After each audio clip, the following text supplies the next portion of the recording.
Boa noite a todos, sejam muito bem-vindos. A mensagem traz como título a língua.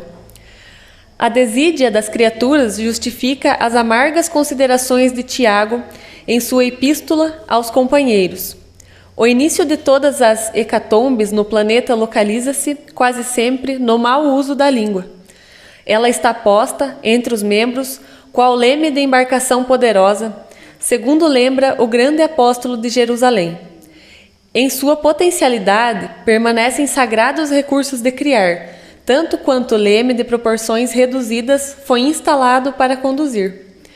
A língua detém a centelha divina do verbo, mas o homem, de modo geral, costuma desviá-la de sua função edificante, situando-a no pântano de cogitações subalternas e, por isto mesmo, vemo-la à frente de quase todos os desvarios da humanidade sofredora, cristalizada em propósitos mesquinhos, a míngua de humildade e amor. Nasce a guerra da linguagem dos interesses criminosos e insatisfeitos. As grandes tragédias sociais se originam, em muitas ocasiões, da conversação dos sentimentos inferiores. Poucas vezes a língua do homem ha consolado e edificado seus irmãos. Reconheçamos, porém, que a sua disposição é sempre ativa para exercitar, disputar, deprimir, enxovalhar, acusar e ferir desapiedadamente. O discípulo sincero encontra nos apontamentos de Tiago uma tese brilhante para todas as suas experiências. E quando chegue a noite de cada dia, é justo interrogue a si mesmo: terei hoje utilizado a minha língua como Jesus utilizou a dele? Mensagem retirada do livro Pão Nosso. Nós mais uma vez convocamos a presença do nosso mestre querido a nos trazer a sua palavra. Tá alto? Pode que nós possamos ser, no caso, o veículo nas mãos do Cristo para trazer esse ensinamento que nós tanto necessitamos para entendermos o nosso papel nesse teatro da vida onde nós estamos incluídos, E, curiosamente, a leitura hoje foi do livro Pão Nosso, e sem nenhuma combinação eu trouxe um tema do livro Pão Nosso também. E é um tema em que a gente observou pela leitura que Emmanuel ele é um dos apóstolos do Cristo, que vem procurando trazer um entendimento acima daquilo que o Cristo nos trouxe como modelo de conduta, para que a gente encontre o nosso verdadeiro sentido de viver. E Emmanuel traz com muita propriedade. Mas nós sabemos também que, como nós não temos ainda aquele conhecimento tão profundo acerca da espiritualidade, estamos ainda engatinhando, estamos buscando trazer essa compreensão para o nosso interior, nós temos dificuldades muitas vezes de interpretar não só o ensinamento do Cristo, como as próprias elucidações que benfeitores espirituais têm nos trazido. E uma leitura como essa que nos foi feita, com certeza fica muitas dúvidas acerca de uma compreensão plena. Nós temos conversado bastante nos nossos grupos de estudo o quanto tem feito falta a leitura espírita, a leitura do Evangelho para a nossa melhor compreensão. Porque muitas vezes nós ficamos atrelados, nos tornamos dependentes da interpretação de outros para que nós entendamos o Evangelho. E cada um de nós tem uma cultura, tem uma forma diferente de pensar. Então nem sempre vai ser convincente aquilo que eu vou passar ou que outro expositor vai passar. É muito importante que nós mergulhemos dentro das reflexões que os livros nos trazem, os livros da doutrina, que o Evangelho nos traz, para que nós compreendamos. E essa é uma das propostas da noite de hoje. Nós pegarmos um tema do livro Pão Nosso para nós abordarmos e entendermos o que a proposta do evangelista Paulo, que narrou a sua experiência com o Cristo, e a proposta de Emmanuel interpretando Paulo. E nós vamos fazer isso, interpretar Emmanuel e Paulo ao mesmo tempo, para que a gente entenda um pouco melhor a ideia do Cristo, a proposta do Cristo, para a nossa caminhada. E é indubitável que nós temos que fazer esforços, enveredar muitos esforços para essas conquistas, né? É um trabalho incessante de busca de conhecimento, de entendimento e de reforma íntima para nós caminharmos a rumos mais elevados da nossa existência. E nesse livro Pão Nosso, né, Emmanuel traz uma frase que eu vou pular porque vocês não estão vendo, hoje não tenho a multimídia que é mais fácil. Ele diz o seguinte, né, um dos trechos que o apóstolo Paulo falou numa das suas tantas andanças, né, procurando exemplificar e ensinar o que Cristo falou e colocar em prática tudo aquilo que Cristo disse que nós, como seres filhos de Deus, somos deuses também. Porque se nós somos criaturas divinas, criaturas de Deus, nós também somos deuses. Isso foi o que Cristo nos disse. Mas nós não entendemos ainda quando é que nós vamos conseguir desempenhar essa potencialidade divina que está em nós. Nós estamos em aprendizado, né? Paulo conseguiu absorver toda essa ideia do Cristo e começou a pôr em prática e funcionou. E aí então as pessoas que não conheciam, que não entendiam como ser possível aquilo, começaram a fazer comparações, né? Lá no Atos dos Apóstolos, versículo 14, capítulo 15, que é o trecho que Emmanuel está analisando nessa obra Pão Nosso, né, da psicografia de Chico Xavier. Então Paulo diz o seguinte: e dizendo, senhores, por que fazeis essas coisas? Nós também somos homens como vós, sujeitos às mesmas paixões. Muitas vezes, quando nós volvemos o nosso olhar, a nossa busca de entendimento de como procediam aqueles apóstolos, como procedem os apóstolos atuais do cristianismo, isso em todas as linhas do cristianismo, seja os pastores, os padres, os expositores espíritas, todos muitas vezes, porque trazem o conhecimento, são tidos como pessoas com uma capacidade maior do que as outras. Muitas vezes é assim que essas pessoas são vistas, e isso não é uma realidade. Isso não faz desses apóstolos melhores ou mais evoluídos do que aqueles que estão ali a ouvir, né? E isso fica muito claro nessa passagem de Paulo, nessa interpretação de Emmanuel, que traz como título desse tema, Trabalhemos também. Trabalhemos também. Trabalhemos para quê? Para que esse entendimento que nós tanto buscamos se efetive dentro de nós. Para que nós possamos sair dessa pequenez de conhecimento que nós trazemos e consigamos dar passos mais largos em direção à nossa evolução, em direção a essa busca de condições melhores do nosso estado de paz interior, que só vai se efetivar quando nós trabalharmos efetivamente pela nossa melhoria, pela nossa reforma íntima. Então, como ele fala, trabalhemos também, né? Nós vamos entender primeiro o que é trabalhar, né, pessoal? Segundo um velho conhecido nosso, o Aurélio, né? Ele diz o seguinte: é um conjunto de atividades produtivas ou criativas que o homem exerce para atingir determinado fim. Então todos nós estamos buscando algo nessa existência nossa. Nós não estamos aqui por acaso ou por capricho divino, que nos colocou aqui porque certo se sentiu solitário, nos criou. Tem um objetivo muito aquém disso. E isso está na nossa consciência, mesmo que nós não a entendamos ainda. Nós buscamos algo melhor, sempre melhor. Então o trabalho é esse motivador que nos impulsiona e que nos propicia essas conquistas. Lá no Livro dos Espíritos, Allan Kardec teve o cuidado de perguntar lá nas leis morais sobre essa questão da lei do trabalho, né? E na questão 674 ele pergunta: a necessidade do trabalho é lei da natureza?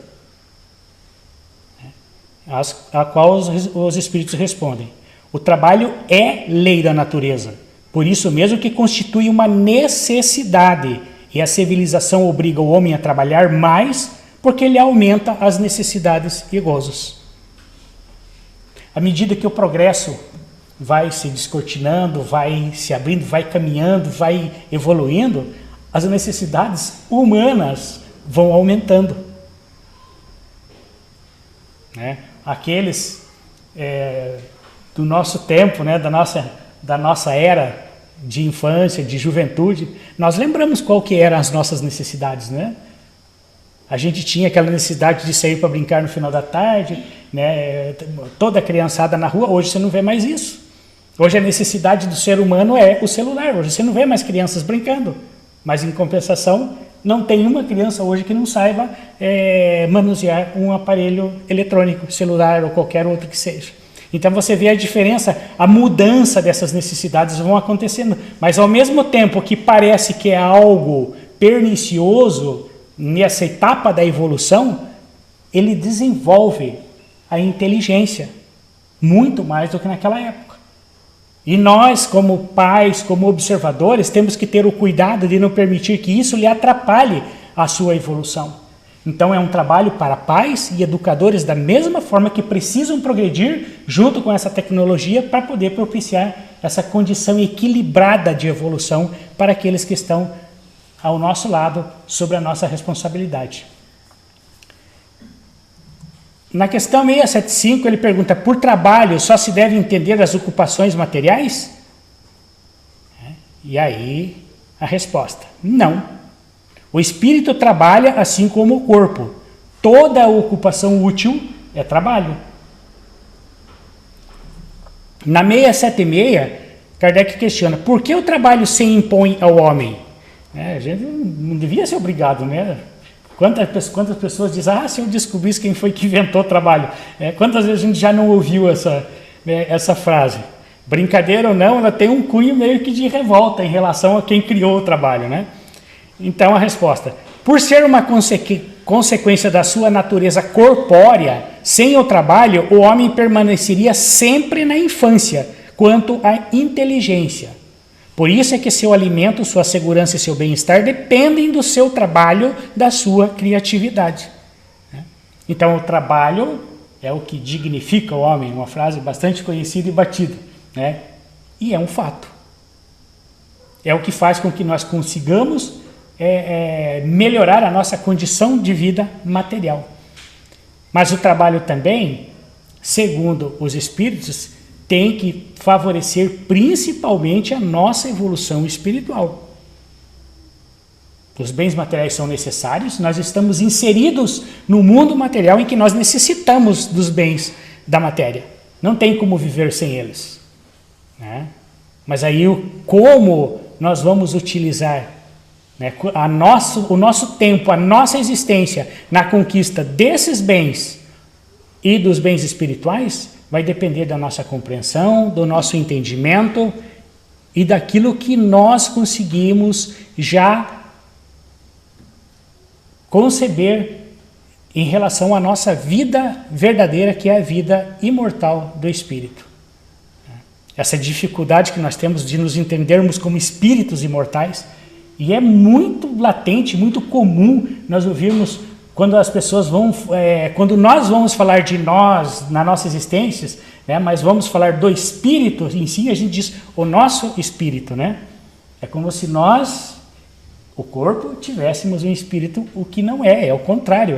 Eu, espírito, tenho um corpo que vai ficar a hora que chegar o seu tempo, né? O término dessa experiência programada na espiritualidade, então eu vou retornar ao plano espiritual. Não o meu espírito vai retornar ao plano espiritual. Eu, espírito, vou retornar. Então, adquirir essa consciência de que nós somos espíritos e estamos aqui para aprendizado é muito importante. Então, né, nós retornamos aqui a frase que diz no Pão Nosso, falado por Paulo de Tarso, né? E dizendo, senhores, por que fazeis essas coisas? Nós também somos homens como vós, sujeitos às mesmas paixões. Para entender um pouquinho melhor, antes de nós entrarmos na leitura do Paulo, eu voltei alguns versículos antes, né, desde o versículo 10, porque aqui já está no versículo 15, para a gente entender o que Paulo quis dizer nesse contexto, né? E lá no versículo 10 diz assim: disse em voz alta, levanta-te direito sobre teus pés. E ele saltou e andou. Aqui Paulo estava em Listra, né, na cidade, falando de Jesus, levando o evangelho, a boa nova de Jesus, e fazendo aquilo que Jesus disse que eles eram capazes de fazer, né? Muito embora Paulo tenha sido um apóstolo que não conviveu com Jesus, né? Ele foi um perseguidor dos cristãos e depois se converteu a Jesus e começou a levar o seu ensinamento e tornou-se o mais ilustre dos pregadores, dos disseminadores da Boa Nova, né? Então, num certo momento, perguntaram a Jesus como é que ele conseguia fazer todos aqueles milagres. E Jesus, então, reportou aos seus apóstolos, dizendo: ó homens de pouca fé, vós sois deuses, podeis fazer o que eu faço e muito mais. E aqui Paulo estava fazendo exatamente isso. Estava curando pessoas, fazendo aquilo que Jesus fazia. Ele conseguiu compreender a proposta de Cristo e colocá-la em prática, deixando para nós o exemplo de que nós também podemos, qualquer um de nós. Retornando, diz em voz alta, levanta-te direito sobre teus pés. Ele saltou e andou. Versículo 11, e as multidões, vendo o que Paulo fizera, levantaram a sua voz, dizendo em língua licaônica: fizeram seus deuses semelhantes aos homens e desceram até nós. Língua licaônica é a língua da Licaônia, que era o lugar onde eles estavam fazendo a pregação. Então, o pessoal não entendendo, né, aquilo que Paulo e Barnabé estavam fazendo, porque eles estavam na companhia de Barnabé, acreditavam que eles não eram seres humanos normais. O mesmo equívoco que a gente observa que existe na interpretação de alguns seguidores cristãos, observando as pessoas que estão ali à frente, levando esse conhecimento, eles tinham da mesma forma, né? E chamaram Júpiter a Barnabé e Mercúrio a Paulo, porque este era o que falava. Então eles já começaram a fazer comparações e acharam que Barnabé, né, era Júpiter e Paulo era Mercúrio. Então, e o sacerdote de Júpiter, cujo templo estava em frente da cidade, trazendo para a entrada da porta touros e grinaldas, queria com a multidão sacrificar-lhe. Então trouxeram já oferendas, como era hábito na época, esses sacrifícios aos deuses, para fazer o sacrifício, porque os deuses estavam ali, né? Paulo e Barnabé. Ouvindo, porém, isso, os apóstolos Barnabé e Paulo rasgaram as suas vestes e saltaram para o meio da multidão, clamando e dizendo. Vamos levar em consideração, eles não tiraram a sua roupa e rasgaram, né? O rasgaram se desvencilha e sai e vai, né? Não é no sentido literal o rasgou as suas vestes, né? E eles vão para a multidão. Senhores, aqui vem a frase que Emmanuel vai nos interpretar. Por que fazeis essas coisas? Nós também somos homens como vós, sujeitos às mesmas paixões, e vos anunciamos que vos convertais dessas vaidades ao Deus vivo. O que fica importante ser registrado nessa fala de Paulo é de que todos aqueles que levam o ensinamento são pessoas simples, como todos os outros irmãos na sua jornada evolutiva. Todos. E que esse conhecimento que muitas vezes são trazido até nós é pelo esforço daqueles que buscaram o entendimento e a compreensão. Mas acredite, muitos o fazem pela sua necessidade evolutiva. Tem aí as suas dívidas com o seu pretérito, com o seu passado, né, nas suas histórias de encarnações anteriores e precisam colocar em prática, então, isso. Vou dar uma aceleradinha, senão nosso tempo passa, né? Então, Emmanuel começa, então, a trabalhar aqui, né, essa interpretação, quando ele diz: senhores, por que fazer essas coisas? Nós também somos homens como vós, sujeitos às mesmas paixões. ele começa a interpretação dizendo o seguinte: o grito de Paulo e Barnabé ainda repercute entre os aprendizes fiéis, todos nós. A família cristã muitas vezes ha desejado perpetuar a ilusão dos habitantes de Listra, né? Tentando achar que não tem condições, que não temos potencial, que isso é só para seres evoluídos que conseguem esse conhecimento, que conseguem transmitir tudo isso, e não é nada disso. Os missionários da revelação não possuem privilégios ante o espírito do testemunho pessoal no serviço. As realizações que poderíamos apontar como graça ou prerrogativa especial nada mais exprimem senão o profundo esforço deles mesmos no sentido de aprender e aplicar com Jesus. No Evangelho de Jesus, nós vamos encontrar inúmeros exemplos narrados aqui por Emmanuel. Vemos Madalena arrastando dolorosos enganos, Paulo perseguindo ideais salvadores, Pedro negando o divino mestre, Marcos em luta com as próprias hesitações. Entretanto, ainda aí contemplamos a filha de Magdala renovada no caminho redentor, o grande perseguidor Paulo convertido em arauto da Boa Nova, o discípulo frágil, Pedro, conduzido à glória espiritual, e ao companheiro vacilante, Marcos, transformado em evangelista da humanidade inteira. O cristianismo é fonte bendita de restauração da alma para Deus. O Cristo não fundou com sua doutrina um sistema de deuses e devotos separados entre si. Criou o vigoroso organismo de transformação espiritual para o bem supremo, destinado a todos os corações sedentos de luz, amor e verdade. Eu não tenho dúvidas que todos nós que nos reunimos aqui na segunda-feira estamos buscando exatamente isso. Luz, amor, verdade. Entendimento dos porquês dos acontecimentos da nossa existência. O porquê das dores, o porquê dessa pandemia, o porquê alguns lugares morreram tanta gente, outros morreram pouca gente, o porquê dos nossos familiares, dos nossos amores que nos deixam precocemente, ou na idade natural, mas que nós não entendemos porquê, ficamos com aquela dor da falta, da perca. Enfim, os porquês. Por que eu não consigo ter uma vida financeira melhor? Por que eu passo tanta dificuldade? Por que as coisas nunca dão certo para mim? Enfim, nós procuramos luz, amor e verdade.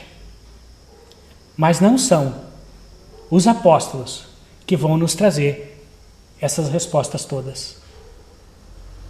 Eles nos mostram e nos orientam com o Evangelho de Jesus, mas nós temos que trazer Jesus para a nossa vida.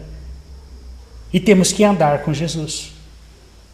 Precisamos começar a buscar essa compreensão mais aprimorada a respeito dos ensinamentos do Cristo. E isso é cotidiano, é diariamente. Precisamos estar mais informados para entender melhor o Cristo. Nos utilizar desses que trazem os ensinamentos do Mestre para nós. Mas temos que fazer o nosso próprio esforço, o nosso próprio trabalho, para que essa mudança aconteça efetivamente na nossa existência. E Emmanuel continua: o mal de muitos aprendizes, todos nós, procede da idolatria a que se entregam em derredor dos valorosos expoentes da fé viva, que aceitam no sacrifício a verdadeira fórmula de elevação. Imaginam-os em tronos de fantasia e rojam-se-lhes aos pés, sentindo-se confundidos, inaptos e miseráveis, esquecendo que o Pai concede a todos os filhos as energias necessárias à vitória. Então, nós temos consciência de que talvez não seja o caso de nós aqui presente estarmos nessa idolatria de personagens, né, que nos trazem a palavra ou que de alguma forma se destaquem na sociedade. Porque nós, de tanto estar no trato, na lide com as coisas da doutrina, vamos tomando consciência de que todos somos seres imperfeitos a caminho de uma evolução moral, de uma evolução espiritual, né? Então, é muito importante termos consciência disso. Naturalmente, todos devemos amor e respeito aos grandes vultos do caminho cristão. Todavia, por isso mesmo, não podemos olvidar que Paulo e Pedro, como tantos outros, saíram das fraquezas humanas para os dons celestiais, e que o planeta terreno é uma escola de iluminação, poder e triunfo, sempre que buscamos entender-lhes a grandiosa missão. Entendemos aqui Emmanuel falando, né, desse poder e desse triunfo espiritual, desse poder, desse triunfo nosso em relação ao apego aos bens materiais. Porque quando Jesus disse ao moço rico, vai e vende tudo que tem e dá aos pobres e me segue, ele não sugeriu exatamente vender tudo que ele tinha e seguir, mas ele se desapegar daquilo, fazer bom uso em prol dos seus semelhantes, daqueles que caminhavam com ele rumo à própria evolução. Porque nós sabemos que se uma pessoa de posses desfizer-se de tudo que tem e doar para aqueles necessitados, em questão de meio-dia já não existe mais nada e não propiciou bem nenhum para aquela comunidade. Seria muito pouco, mas o que ele vai fazer desse patrimônio que Deus lhe confiou, para que ele naturalmente auxilie aqueles que estão à sua volta. Esse é o vencer a si mesmo, é o vencer-se nessas buscas de espiritualização que todos nós corremos atrás.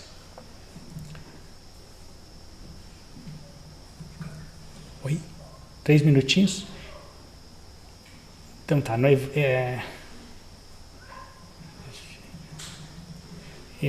aqui pulou um aqui. Então, obviamente que agora já está chegando no final, né? já vai terminar o nosso tempo aqui. Fica então aqui essa reflexão, né?